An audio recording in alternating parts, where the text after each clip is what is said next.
ಯೋಗದ ದಿನ, ಯೋಗದಿಂದ ನಾವೆಲ್ಲರೂ ಕೂಡ ಒಟ್ಟು ಸೇರಿದ್ದೀವಿ. ಅಂತಾರಾಷ್ಟ್ರೀಯ ಯೋಗ ದಿನ ಇಡೀ ವಿಶ್ವದಾದ್ಯಂತ ಇವತ್ತು ಆಚರಣೆಯನ್ನು ಮಾಡಲಾಗ್ತಾ ಇದೆ. ಯೋಗದ ಜ್ಞಾನ ನಮ್ಮ ಹಿರಿಯರು, ನಮ್ಮ ಋಷಿಮುನಿಗಳು ನಮಗೆ ಕೊಟ್ಟಂಥ ಒಂದು ದೊಡ್ಡ ಸಂಪತ್ತು. ಅವರು ತಮ್ಮ ಜೀವನದಲ್ಲಿ ಯೋಗವನ್ನು ಅಭ್ಯಾಸ ಮಾಡಿ, ಅಧ್ಯಯನ ಮಾಡಿ, ಅದರ ಮೇಲೆ ಅವರ ಶರೀರದ ಮೇಲೆ ರಿಸರ್ಚ್ ಮಾಡಿ, ಅವರ ಮನಸ್ಸಿನ ಮೇಲೆ ರಿಸರ್ಚ್ ಮಾಡಿ ಜಗತ್ತಿಗೆ ಯೋಗವನ್ನು ಕೊಟ್ಟರು. ಆದರೆ ಕಾಲಕ್ರಮೇಣ ವಿದೇಶಿಯರ ಆಕ್ರಮಣ, ಪರಕೀಯತೆ, ಈ ಕಾರಣಕ್ಕಾಗಿ ನಿಧಾನಕ್ಕೆ ನಮ್ಮ ಸಮಾಜ ಯೋಗವನ್ನು ಮರಿತಾ ಬಂತು. ಕೇವಲ ಕೆಲವರು ಮಾತ್ರ ಯೋಗವನ್ನು ಮಾಡ್ತಾ ಇದ್ರು, ಆದರೆ ಅದು ಸಮಾಜದ ಮುಂದೆ ಪ್ರದರ್ಶನ ಆಗ್ತಾ ಇರಲಿಲ್ಲ. ಈ ದೇಶದ ಪ್ರಧಾನಿ ನರೇಂದ್ರ ಮೋದಿ ಅವರು ಆದ ಮೇಲೆ, ಅವರು ಪ್ರಧಾನಿ ಆದಂಥ ವರ್ಷದಿಂದ ಯೋಗವನ್ನು ಅಂತಾರಾಷ್ಟ್ರೀಯ ಮಟ್ಟದಲ್ಲಿ ಪರಿಚಯಿಸಬೇಕು.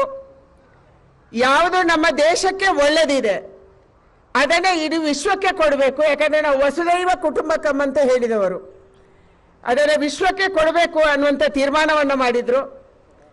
ಅದಕ್ಕಾಗಿ ವಿಶ್ವಸಂಸ್ಥೆಗೆ ಹೋದರು, UN ವಿನಂತಿಯನ್ನು ಇಟ್ಟರು.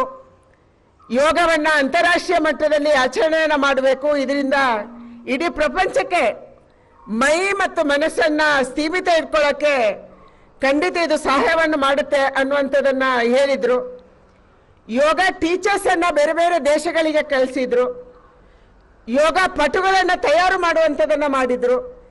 ಇದರ ಪರಿಣಾಮವಾಗಿ ಅಂತಾರಾಷ್ಟ್ರೀಯ ಯೋಗ ದಿನಾಚರಣೆಯನ್ನು UN ಒಪ್ಕೊಳ್ತು. ಮತ್ತು ಇವತ್ತು UN ಮುಂದೆ ಕೂಡ ಯೋಗ ಆಗ್ತಿದೆ. ನಾನು ಕಳೆದ ವಾರ UN ಮುಂದೆ ಇದ್ದೆ ಜಿನೆವಾದಲ್ಲಿ.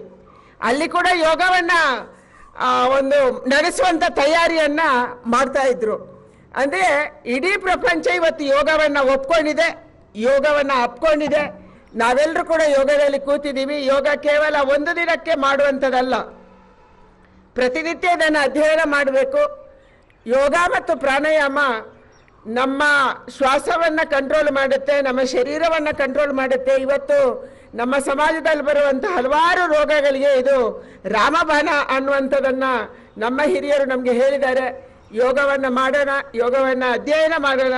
ಯೋಗ ಕೇವಲ ಯೋಗವಾಗಿ ಉಳಿದಿಲ್ಲ, ಯೋಗ ಇವತ್ತು ಒಂದು ಬಿಸ್ನೆಸ್ ಕೂಡ ಆಗ್ತಾ ಇದೆ. ಯಾಕಂದರೆ ನಮ್ಮ ಹಲವಾರು ಜನ ಟ್ರೈನೀಸು ದೇಶ ವಿದೇಶಗಳಲ್ಲಿ ಇದರಲ್ಲಿ ಟ್ರೈನಿಂಗನ್ನು ಪಡೆದು ಅದರಲ್ಲಿ ಕೂಡ ತಮ್ಮ ಪಗಾರವನ್ನು ಅಥವಾ ತಮ್ಮ ಜೀವನವನ್ನು ನಡೆಸುವಂಥದ್ದನ್ನು ಕೂಡ ನಾವು ಕಂಡಿದ್ದೀವಿ. ಅದಕ್ಕಾಗಿ ಯೋಗವನ್ನು ನಾವೆಲ್ಲರೂ ಆಚರಣೆ ಮಾಡೋಣ. ಯೋಗ ದಿನವನ್ನು ಆಚರಣೆ ಮಾಡೋದಲ್ಲ, ಯೋಗವನ್ನು ಪ್ರತಿನಿತ್ಯ ನಾವು ನಮ್ಮ ಮಕ್ಕಳಿಗೆ, ಮುಂದಿನ ಪೀಳಿಗೆಗೆ ನಾವು ತಿಳಿಸಿಕೊಡೋದ್ರ ಮೂಲಕ ನಮ್ಮ ಹಿರಿಯರು ಯಾವುದನ್ನು ಕಂಡುಕೊಂಡಿದ್ರು, ಸತ್ಯವನ್ನು ಕಂಡುಕೊಂಡಿದ್ರು, ಯೋಗ, ಆಯುರ್ವೇದ ಮತ್ತು ಸಿರಿಧಾನ್ಯಗಳ ಮೂಲಕ ನಮ್ಮ ಹೆಲ್ತನ್ನು ಚೆನ್ನಾಗಿಟ್ಟಿರೋದು. ಇಂಟರ್ನ್ಯಾಷನಲ್ ಇಯರ್ ಆಫ್ ಮಿಲ್ಲೆಟ್ಸ್ ಕೂಡ ಆಚರಣೆ ಆಯಿತು 23ಕ್ಕೆ. ಅದನ್ನು ಕೂಡ UN ಒಪ್ಕೊಳ್ತು. ಮಿಲ್ಲೆಟು ನಮ್ಮ ಜೀವನಕ್ಕೆ, ನಮ್ಮ ಶರೀರಕ್ಕೆ ಒಳ್ಳೆಯದನ್ನು ಮಾಡುತ್ತೆ.